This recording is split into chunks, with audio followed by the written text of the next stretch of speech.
벨레인 벨레교회 성도님들 모두 평안하신지요. 오늘은 마태복음 강의 22번째 시간입니다. 오늘 말씀은 예수님께서 귀신이 들려서 앞을 보지 못하고 말도 하지 못하는 어떤 사람을 고쳐주셨을 때 있었던 내용으로 되어 있습니다. 이 사람이 귀신이 들려서 이렇게 앞을 보지 못하고 또 말도 하지 못했던 것을 보면 사람이 꼭 몸이 아파서만 이렇게 병에 걸리는 것이 아니라 귀신 때문에도 얼마든지 몸이 아프고 병에 걸릴 수 있다는 것을 우리는 알 수가 있죠. 본문 23절 말씀해 보시면 이때 이 자리에 있던 사람들이 예수님께서 이 귀신 들린 사람을 고쳐주신 것을 보고 이는 다윗의 자손이 아니냐 이렇게 생각을 했습니다. 이것은 곧 이 자리에 있던 사람들이 예수님에 대해서 메시아로 생각했다는 사실을 보여주고 있습니다.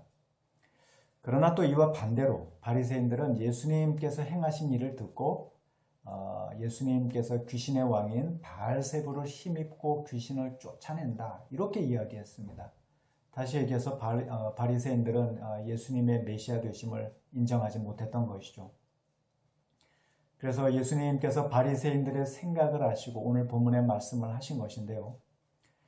사실 앞을 보지 못하고 말도 하지 못했던 사람이 단번에 시력이 회복이 되고 또 말을 할 수 있게 된 것, 이것은 정말 놀라운 기적이었음이 분명합니다.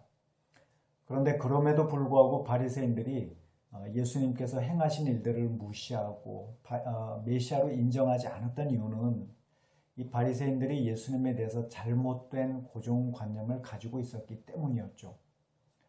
이 당시 예수님은 바리새인들이 율법에 대해서 잘못 인식하고 있는 것을 고쳐주시기 위해서 일부러 안식일에도 일을 하시고 또 창기나 세리 같은 죄인들과 만나서 식사도 하시고 교제를 나누셨습니다. 그러나 예수님은 이 일로 인해서 바리새인들로부터 반감을 갖게 되죠. 그래서 바리새인들이 이런 예수님을 보면서 이런 사람이 메시아일 리가 없다 이렇게 잘못된 생각을 가지고 예수님께서 귀신을 쫓아내신 것에 대해서도 귀신의 왕 바알세부를 힘입고 귀신을 쫓아낸 것이다 이렇게 잘못된 생각을 갖게 된 것입니다. 참고로 바알세불은 열왕기하 1장에 보시면 과거에 블레셋 사람들이 섬겼던 우상을 가리키고 있습니다. 이 바알세불이라는 말은 문자적으로 파리의 주 또는 파리의 왕이라는 뜻을 가지고 있는데요. 과거에 블레셋 사람들은 그 지중해 지역, 그 지중해 연안 지역을 중심으로 해서 살았습니다. 그런데 그 지역에는 파리떼들이 많이 있었던 것 같습니다. 그래서 블레셋 사람들은 이 바알세불이 자기들을 파리떼들로부터 지켜주는 신이다. 그러면서 바알세불을 신으로 모시고 섬겼던 것이죠. 그리고 세월이 지나서 후대로 오면서 이 바알세불이라는 명칭이 귀신의 왕인 사탄을 상징하는 의미로 불리게 된 것입니다. 그러나 예수님께서 바알세불을 힘입고 귀신을 쫓아낸다는 것, 이것은 말도 안 되는 얘기였죠. 그래서 예수님께서 바리새인들을 책망하시는 말씀을 하시게 된 것인데요. 먼저 예수님은 바리새인들의 말이 상식적으로 잘못되었다는 사실에 대해서 두 가지 점을 지적하셨습니다. 먼저 첫째는 이 세상에 같은 편끼리 싸우는 경우는 없다고 예수님은 말씀하셨습니다. 그 내용이 25절과 26절 말씀에 나오죠. 이 세상에 같은 나라, 같은 집안끼리 싸우는 경우는 절대로 없습니다. 만약 그러다 보면 적들과 싸우기도 전에 망하는 수밖에 없죠. 그래서 예수님께서 이 사실을 언급하시면서 만약 예수님께서 귀신의 힘을 빌려서 쫓아내는 것이라면 결국 그것은 같은 편끼리 싸우는 것이 되기 때문에 그것은 말이 안 되는 얘기라고 말씀하신 것입니다. 둘째로 예수님은 바리새인들의 말이 잘못되었다는 사실에 대해서 이 당시 바리새인들도 귀신을 쫓아내는 일을 하고 있다고 말씀하셨습니다. 27절에 보시면 예수님께서 이런 말씀을 하셨습니다. 또 내가 바알세부를 힘입어 귀신을 쫓아내면 너희의 아들들은 누구를 힘입어 쫓아내느냐? 그러므로 그들이 너희의 재판관이 되리라. 지금 여기서 너희의 아들들이라고 하는 표현은 바리새인들이나 또 바리새인들의 가르침을 따랐던 사람들을 가리키고 있습니다. 이 당시 바리새인들과 또 바리새인들의 가르침을 따랐던 사람들도 보면 예수님 당시 이전부터 귀신을 쫓아내는 일을 했었습니다. 유대인 역사가 했던 요세푸스에 따르면 바리새인들이 예수님이 이 땅에 오시기 그 이전부터 그동안 전래되어 오던 여러 방식들을 가지고 귀신을 쫓아내는 일을 했다는 기록을 남기고 있습니다. 사도행전 19장 13절 이하에도 보시면 바울이 에베소에서 목회하고 있던 당시 어떤 유대인들이 귀신을 쫓아내는 일을 했다는 기록이 나오죠. 그래서 예수님은 바리새인들도 귀신을 쫓아내는 일을 하는 것을 말씀하시면서 그렇다면 너희도 귀신의 힘을 빌어서 귀신을 쫓아내는 것이냐 이렇게 반문하신 것입니다. 또 예수님은 그들이 너희의 재판관이 될 것이라고 말씀하셨는데요. 지금 여기서 말하는 그들은 귀신을 쫓는 일을 했던 바리새인들을 가리키고 있습니다.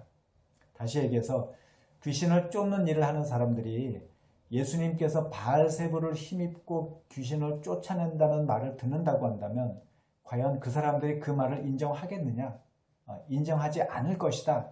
이렇게 예수님은 말씀하신 것이죠. 이어서 28절에 보시면 예수님께서 귀신을 쫓아낸 것과 관련해서 이렇게 말씀하셨습니다. 그러나 내가 하나님의 성령을 힘입어 귀신을 쫓아내는 것이면 하나님의 나라가 이미 너희에게 임하였느니라. 예수님은 귀신을 쫓아내신 것에 대해서 하나님의 성령을 힘입으신 거라고 말씀하셨습니다. 또 예수님께서 귀신을 쫓아내신 그 일과 관련해서 이것은 바로 하나님의 나라가 이미 사람들에게 임했다는 사실을 보여주는 증거라고 말씀하셨죠. 그래서 이 말씀은 누구든지 예수님을 믿기만 하면 이 땅에서부터 천국의 축복을 누리면서 살 수 있게 되었다는 사실을 우리에게 보여주고 있습니다.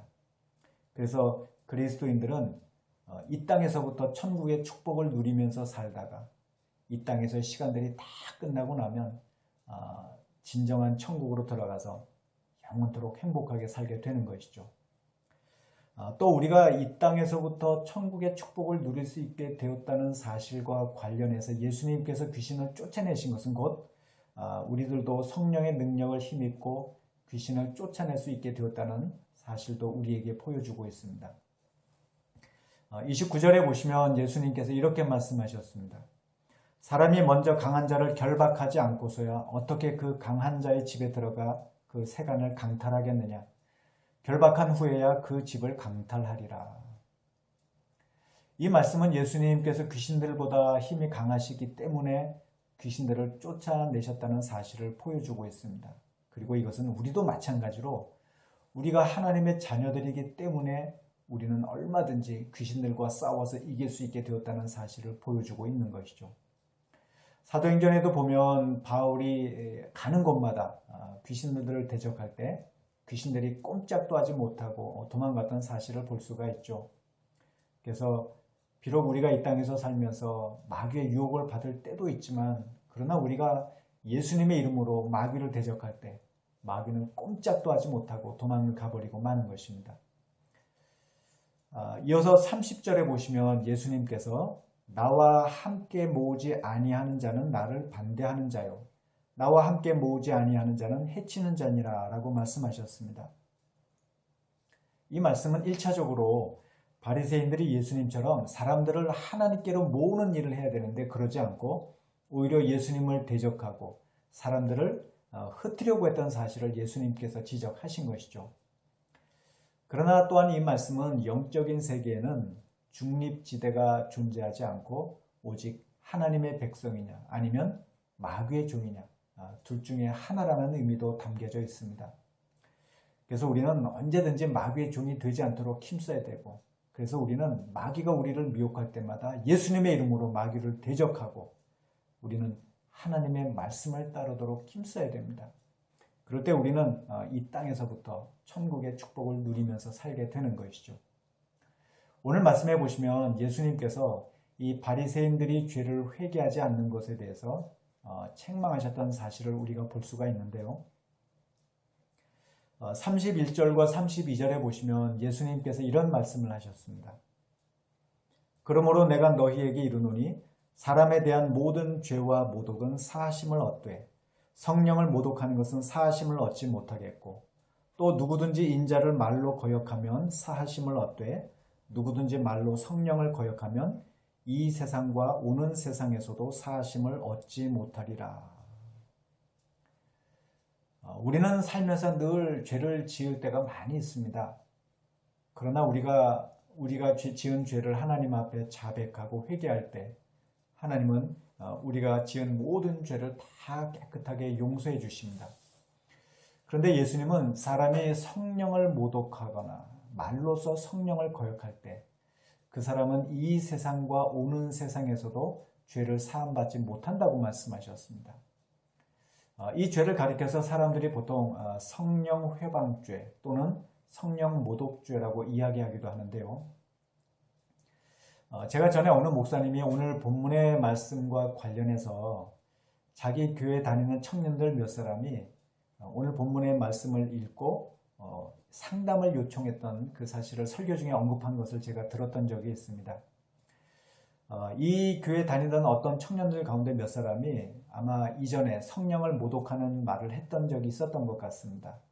그런데 이 청년들이 혹시 자기들이 성령 회방죄를 지은 것은 아닌지, 또 만약 그렇다면 자기들이 구원을 받지 못하는 것은 아닌지 이제 걱정하는 마음이 들어가지고 목사님께 상담을 요청했던 것이죠. 아마 이 청년들뿐만 아니라 그리스도인들 가운데서도 이 성령을 회방하는 죄가 구체적으로 무엇을 의미하는지, 또 혹시 자신도 성령을 회방하고 모독하는 죄를 지어서 구원을 받지 못하는 것은 아닌지 염려하는 분들도 계시지 않을까 싶은 생각이 들기도 합니다. 그런데 먼저 결론부터 말씀을 드리면, 만약 우리가 마음속으로 내가 혹시 성령을 회방하는 죄를 짓지는 않았는지 이런 염려하는 마음이 든다고 한다면 우리가 염려하는 그 자체로 이미 우리는 성령을 회방하는 죄와 아무런 관련이 없다는 것입니다.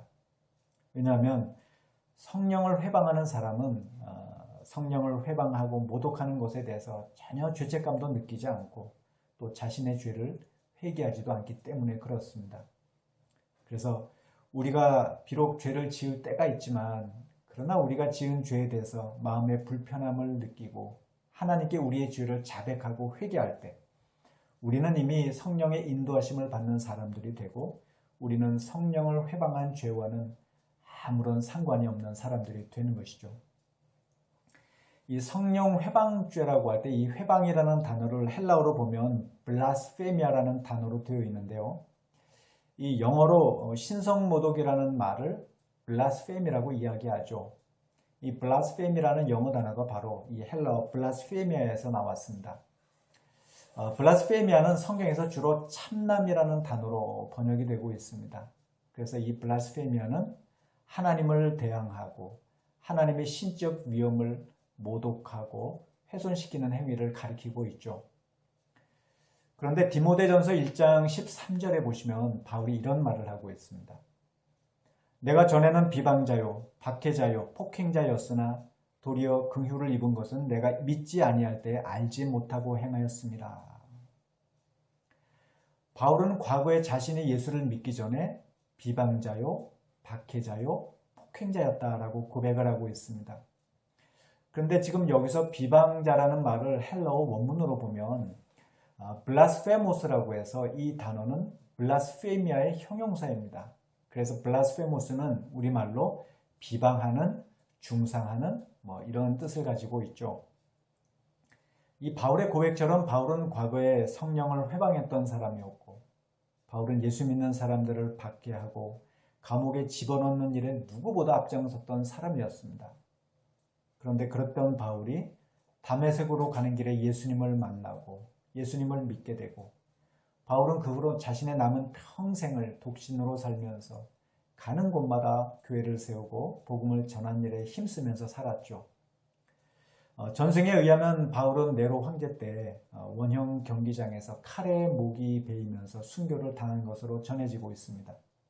그래서 이런 바울의 경우를 보면 바울도 과거에는 성령을 회방하는 죄를 지었던 사람이지만 그러나 그 후 예수님을 믿고 자신의 죄를 회개하고 구원받은 사람이 되었다는 사실을 우리는 알 수가 있습니다. 디모데전서 1장 13절 하반절의 말씀을 다시 보시면 바울이 자신이 과거에 성령을 회방했던 그 일에 대해서 자신이 믿지 아니할 때 알지 못하고 행한 것이다, 이렇게 이야기하고 있습니다. 이 말씀은 곧 사람이 예수님을 믿기 전에는 예수님이 어떤 분이신지 모르기 때문에 얼마든지 성령을 회방하는 죄를 지을 수가 있고, 그러나 사람이 자신의 죄를 회개하고 예수님을 믿을 때 하나님께 그 죄를 사함받을 수 있다는 것을 우리는 알 수가 있습니다.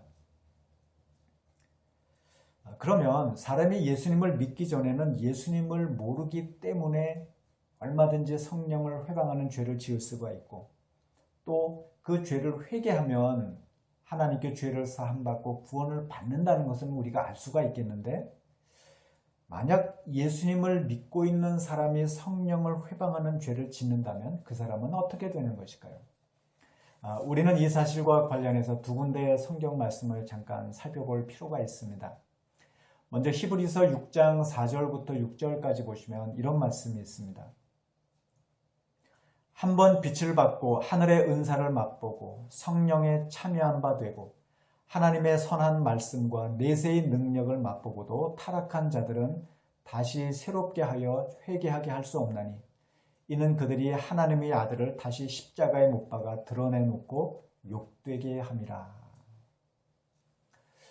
지금 여기서 히브리서 기자가 이야기하고 있는 한 번 빛을 받고 하늘의 은사를 맛보고 성령의 은혜를 경험하고 하나님의 말씀과 내세의 능력을 맛보고서도 타락한 사람들이라고 하는 이 표현은 예수님을 믿고 신앙생활을 하다가 그 믿음을 다 저버리고 믿음을 떠난 사람들, 배교한 사람들을 가리키고 있습니다.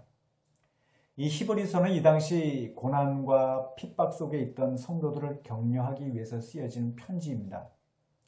그런데 현실이 힘들다고 해서, 박해와 고난이 힘들다고 해서 예수 믿는 믿음을 저버리고 배교한 사람들은 예수님을 다시 십자가에 못 박는 것과 같고, 그런 사람은 구원을 받을 수 없다고 성경은 이야기하고 있는 것이죠. 또 한 군데 찾아볼 말씀은 요한일서 5장 16절 말씀입니다. 누구든지 형제가 사망에 이르지 아니하는 죄 범하는 것을 보거든 구하라. 그리하면 사망에 이르지 아니하는 범죄자들을 위하여 그에게 생명을 주시리라. 사망에 이르는 죄가 있으니 이에 관하여 나는 구하라 하지 않노라. 지금 요한이 이야기하고 있는 것을 보면 죄들 가운데서도 사망에 이르지 않는 죄가 있고 사망에 이르는 죄가 있다는 것을 우리는 알 수가 있습니다.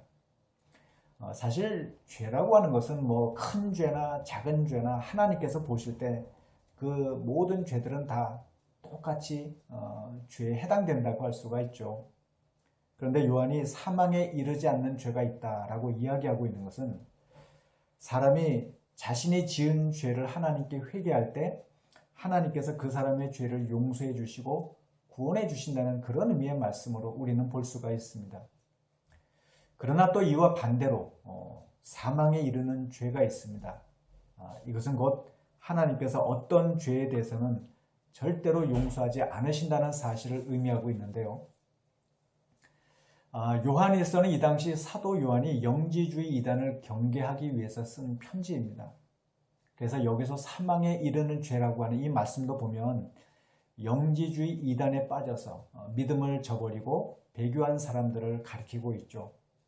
그래서 이 말씀도 보면 믿음을 저버리고 배교한 사람들은 죄를 사함받지 못하고 결국 구원을 받지 못하게 된다는 사실을 우리에게 보여주고 있는 것이죠. 다시 얘기해서 믿음을 가지고 신앙생활을 한 사람들이라 하더라도 중간에 어떤 이유에서든지 그 믿음을 저버리고 배교한 사람들은 다 성령을 모독하고 회방한 사람들이 되고, 그런 사람들은 결국 하나님께 죄를 사함 받을 수가 없기 때문에 구원을 받지 못하게 된다고 하는 사실을 성경은 오늘 우리에게 보여주고 있는 것입니다. 그러면 이단에 빠졌다가 다시 돌아온 사람들은 어떻게 되는 것일까요? 이단에 빠졌다가 다시 돌아오는 사람들은 하나님께서 얼마든지 그 사람들을 다 받아주십니다. 성경은 죄를 회개하고 돌아온 사람들에 대해서 구원을 받지 못한다라고 절대로 이야기하고 있지 않습니다. 성경은 누구든지 예수님을 믿고 죄를 회개하는 사람은 다 구원을 받는다고 이야기하고 있죠. 그러나 믿음을 저버리고 믿음을 떠나서 배교하고 이단으로 돌아가서 돌아오지 않는 사람들, 그런 사람들은 성령을 회방한 사람들이고 그런 사람들이 결국 구원을 받지 못하게 된다는 사실을 우리는 기억할 필요가 있는 것이죠. 그래서 성령 회방죄에 대해서 우리가 다시 두 가지로 간단하게 요약해서 정리하면, 먼저 첫 번째로 성령의 인도하심을 받고 있는 예수 믿는 우리들은 절대로 성령 회방죄를 지을 수가 없습니다. 그리고 두 번째로 사람이 예수님을 믿기 전에 성령을 회방하는 죄를 얼마든지 할 수가 있지만, 그러나 사람이 예수를 믿고 자신의 죄를 회개할 때 성령 회방죄를 얼마든지 하나님께 사함받을 수 있다는 것입니다. 그리고 예수님께서 말씀하신 이 성령 회방죄는 예수 믿는 것을 끝까지 거부하거나 또는 중간에 믿음을 저버리고 배교한 사람들, 이런 사람들에 대한 죄를 가리키고 있다는 것을 우리는 기억할 필요가 있습니다. 왜 예수님께서 이렇게 성령 회방죄에 대해서 말씀을 하셨냐면, 이 당시 바리새인들이 예수님께서 전하시는 그 생명의 말씀들을 듣고 또 예수님께서 행하시는 여러 가지 많은 이적과 치유의 기사들을 보면서도 예수님을 메시아로 인정하지도 않고 또 자신들의 죄를 회개하기를 끝까지 거부했기 때문에 예수님께서 이 성령 회방죄에 대해서 말씀하신 것입니다. 그래서 비록 우리도 죄를 짓기는 하지만, 그러나 우리가 날마다 우리 자신을 돌아보고 진심으로 회개할 때 우리는 성령을 회방하는 죄와는 아무런 상관이 없는 사람들이 되는 것이죠. 33절부터 37절까지 보시면 예수님께서 바리새인들에 대해서 책망하시는 말씀을 하셨는데요. 예수님은 바리새인들에 대해서 독사의 자식들이라고 말씀하셨고 또 좋지 않은 나무라고 말씀하셨습니다. 또 예수님은 바리새인들의 마음이 악하다고 하시면서 그 악한 마음으로 악한 말만 한다고 말씀하셨습니다. 그래서 이런 말씀들을 보면 성령을 회방하는 사람들, 그 사람들은 이 마음이 악하고 또 그 입으로 안 좋은 말들을 하는 경우들이 많다는 것을 우리는 알 수가 있죠. 그러면 바리새인들은 예수님께서 책망하시는 말씀을 듣고 자신들의 죄를 회개했을까요? 유감스럽게도 많은 사람들이 그러지 못했던 것 같습니다. 38절에 보시면 서기관들과 바리새인들 가운데 몇 사람들이 예수님께 표적을 보여달라고 요청을 했습니다. 이것을 보면 서기관들과 바리새인들이 예수님께서 책망하시는 말씀을 듣고서도 자신들의 잘못을 깨닫고 회개한 것이 아니라 오히려 예수님에 대해서 여전히 의심하고 불신의 눈초리로 바라보고 있었다는 것을 우리는 알 수가 있습니다. 그러나 이때 예수님은 요나의 표적밖에는 보여줄 것이 없다고 말씀하셨죠. 이것은 요나가 물고기 뱃속에서 3일 동안 있다가 다시 살아났던 것처럼 예수님께서 십자가에 달려 죽으시고 3일 만에 다시 부활하실 거라는 사실을 의미하고 있습니다. 그런데 예수님께서 요나의 표적밖에 보여줄 것이 없다라고 말씀하신 것은 십자가 죽음과 부활 사건보다 예수님께서 메시아가 되신다는 사실을 분명하게 보여주는 이보다 더 확실한 표적이 없기 때문에 예수님께서 이렇게 말씀하신 것이죠. 이것은 무엇을 의미하느냐면 우리가 신앙생활을 하면서 어떤 기적이나 어떤 표적을 경험하기를 그런 일들을 기대하기보다 우리가 예수님의 십자가 죽음과 부활의 의미가 무엇인지 그 의미를 분명하게 깨닫고 신앙생활을 하는 것이 중요하다는 의미가 담겨져 있습니다. 그래서 우리는 날마다 우리를 향하신 그 예수님의 십자가 은혜와 사랑이 얼마나 놀라운지를 깨달아야 되고 또 때때로 우리가 죄를 지을 때도 있지만 우리는 그때마다 즉시 우리의 죄를 자백하고 회개하고 그리고 이 땅에서부터 천국의 축복을 누리면서 살도록 힘써야 하는 것이죠. 41절과 42절에 보시면 예수님께서 니느웨 사람들이 일어나서 이 세대 사람을 정죄할 것이다. 또 남방 여왕이 일어나서 이 세대 사람을 정죄할 것이라고 말씀하셨습니다. 니느웨 사람들은 정말 악한 사람들이었죠. 그러나 요나가 하나님의 그 심판의 메시지를 전했을 때 니느웨 사람들은 왕부터 시작해서 모든 사람들이 다 제 위에 앉아가지고 금식하면서 자신들의 죄를 하나님께 자백하고 회개했습니다. 또 솔로몬 왕 때 스바 여왕은 솔로몬의 그 지혜로운 말을 듣기 위해서 먼 길을 마다하지 않고 왔죠. 그래서 예수님께서 니느웨 사람들과 스바 여왕을 언급하신 것은 우리가 하나님의 말씀을 들을 때마다 우리가 그 말씀을 달게 들어야 되고 또 그 말씀에 비추어서 우리가 죄를 지었을 때 우리의 죄를 하나님께 자백하고 회개하고 믿음으로 살도록 힘써야 된다는 사실을 우리에게 보여주고 있습니다. 43절부터 45절까지 보시면 예수님께서 사람이 죄를 회개하지 않을 때 그 나중 결과가 어떻게 되는지에 대해서 말씀하신 내용이 나옵니다. 더러운 귀신이 사람에게서 나갔을 때 물 없는 곳으로 다니며 쉬기를 구하되 쉴 곳을 얻지 못하고 이에 이르되 내가 나온 내 집으로 돌아가리라 하고 와보니 그 집이 비고 청소되고 수리되었거늘 이에 가서 저보다 더 악한 귀신 7을 데리고 들어가서 거하니 그 사람의 나중 형편이 전보다 더욱 심하게 되느니라. 이 악한 세대가 또한 이렇게 되리라. 여기서 더러운 귀신이 사람에게서 나갔다는 표현이나 또 그 집이 비고 청소되고 수리되었다는 이 표현들은 이 당시 예수님께서 많은 사람들로부터 귀신을 쫓아내시고 또 사람들에게 하나님의 말씀을 가르치시면서 그 사람들의 영적인 상태를 다시 깨끗하게 회복시켜 주셨다는 사실을 상징적으로 보여주고 있습니다. 그런데 그럼에도 불구하고 사람들이 자신들의 죄를 회개하지 않고 여전히 과거처럼 살다 보면 귀신이 악한 귀신 7을 데리고 다시 그 집으로 들어가는 것처럼 이스라엘 백성들이 결국에는 비참한 지경에 이를 수밖에 없다는 사실을 예수님께서 경고하시는 의미에서 말씀하신 것입니다.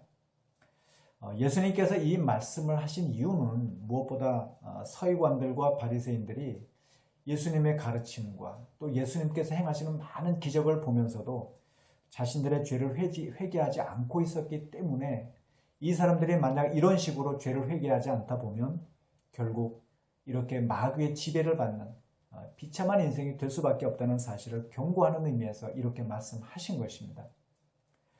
그래서 우리가 죄를 지을 수밖에 없는 연약한 존재이지만 그러나 우리는 죄를 지을 때마다 미루지 말고 즉시 하나님께 우리의 죄를 자백하고 회개하고 그 죄의 길에서 돌이켜야 됩니다. 그리고 우리는 언제든지 하나님의 말씀을 따라서 살도록 힘써야 하는 것이죠.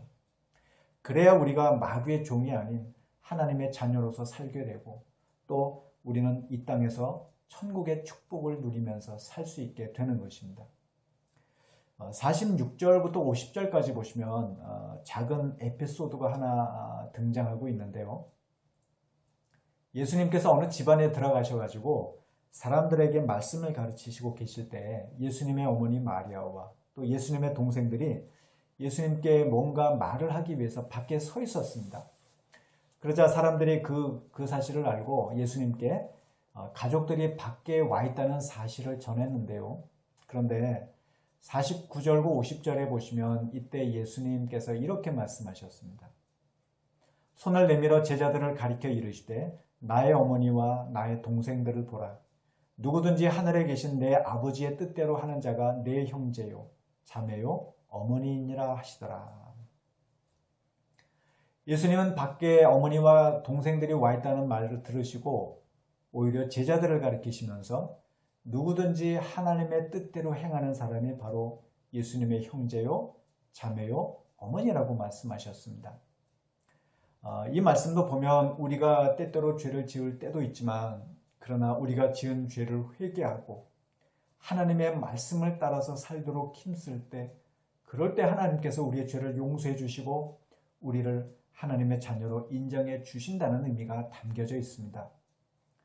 앞에서 성령을 회방하는 사람들은 마음이 완고하고 또 이 사람들은 자신들의 죄를 끝까지 회개하지 않는 사람들이라고 말씀을 드렸죠. 그래서 성령 회방죄를 짓는 사람들, 예수를 믿는 우리와의 차이는 그 사람들이나 우리나 똑같이 하나님 앞에 죄를 짓지만 그러나 차이가 있다면 우리는 죄를 지을 때마다 마음의 찔림을 받고 하나님께 우리의 죄를 회개한다는 것입니다. 예수님의 제자들 중에 가룟 유다와 또 베드로도 보면 둘 다 똑같이 죄를 지었죠. 가룟 유다는 은 30에 예수님을 사람들에게 팔아넘겼고 또 베드로는 사람들 앞에서 예수님을 모른다고 3번씩이나 부인하고 또 심지어는 예수님을 저주까지 했습니다. 그래서 이 두 사람의 죄를 보면 가룟 유다나 베드로나 하나님께서 보실 때는 두 사람 다 똑같이 죄를 지었다고 할 수가 있죠. 그러나 가룟 유다와 베드로의 차이는 베드로는 자신의 잘못을 깨닫고 통곡하면서 하나님께 죄를 회개했지만 거기에 비해서 반면에 가룟 유다는 자신의 죄를 회개하지 않고 목을 메고 자살해버리고 말았다는 것입니다. 만약에 가룟 유다가 자신의 잘못을 하나님께 회개했다면 어떻게 되었을까요? 만약 가룟 유다가 자신의 죄를 하나님께 솔직하게 자백하고 회개했다면 하나님은 얼마든지 가룟 유다의 죄를 용서해 주셨을 것이 분명합니다. 하나님은 결코 마음이 좁은 분이 아니십니다. 하나님은 누구든지 죄를 회개할 때 다 용서해 주시는 넓은 사랑이 많으신 분이시죠. 그러나 가룟 유다는 자신의 죄를 회개하지 않고 자살해버림으로써 불행한 인생의 결과를 맞이하게 되고 만 것입니다. 그래서 오늘 본문의 말씀의 결론은 우리가 날마다 원수마귀를 예수님의 이름으로 대적하고 물리치면서 우리가 이 땅에서부터 천국의 기쁨과 축복을 누리면서 살도록 힘써야 한다는 것입니다. 또 우리가 부족해서 때때로 죄를 지을 때도 있지만 그러나 그때마다 우리가 즉시 우리의 죄를 자백하고 회개하면서 우리는 천국의 기쁨과 축복을 놓치지 않도록 힘써야 하는 것이죠. 사랑하는 성도 여러분, 우리가 예수님의 십자가 은혜로 말미암아 이 땅에서부터 천국의 축복을 누릴 수 있게 된 것, 이것은 정말 얼마나 놀라운 축복인지 모릅니다. 저는 우리가 이런 사실을 기억하고 우리에게 있는 그 천국의 축복을 빼앗으려는 원수마귀를 예수님의 이름으로 대적하고 물리치고 싸우면서 우리는 이 땅에서부터 천국의 기쁨을 누리도록 힘쓸 수 있기를 바랍니다. 또 우리가 부족해서 때때로 죄를 지을 때도 있지만 그때마다 우리는 즉시 우리의 죄를 자백하고 회개하면서 우리 마음이 악해지지 않도록 우리 마음이 순하고 부드러운 마음이 되어서 우리는 언제든지 하나님의 말씀을 따라서 살아가는 하나님의 자녀들, 거룩한 하나님 나라의 백성들이 다 될 수 있기를 이 시간 주의 이름으로 축원드립니다.